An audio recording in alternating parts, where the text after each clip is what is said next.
Hi guys, আজকে তোমাদেরকে দেশি ছাগলের মাংস রান্না করে দেখাচ্ছি। তো প্রথমে এটাতে সরষার তেল দিয়ে পেঁয়াজ দিয়ে মাংস ঢেলে দিয়েছি। এরপর কিছুক্ষণ লাড়াচাড়া করতে করতে এরপর আমরা এতে দিয়ে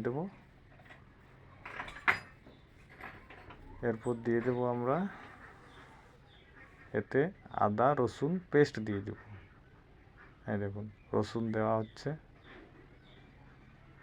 আদা রসুন পেস্ট দিয়ে তারপর আমরা এতে দিয়ে দেবো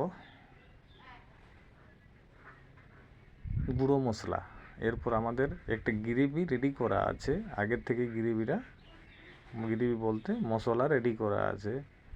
এটা দিয়ে কিছুক্ষণ লাড়াচাড়া করে গুঁড়ো মশলা দিয়ে আবার ওই গ্রেভিটা আমরা দিয়ে দেব। গ্রেভি দিয়ে কিছুক্ষণ বেশ লাড়াচাড়া করে তারপর সিদ্ধ মতো জল দিয়ে এটাকে 1.5 ঘন্টা সিদ্ধ হতে দেওয়ার পর খাবার উপযোগী হবে। তো আমরা সব কিছু দিয়ে মশলা লাড়াচাড়া করে তারপর নামিয়ে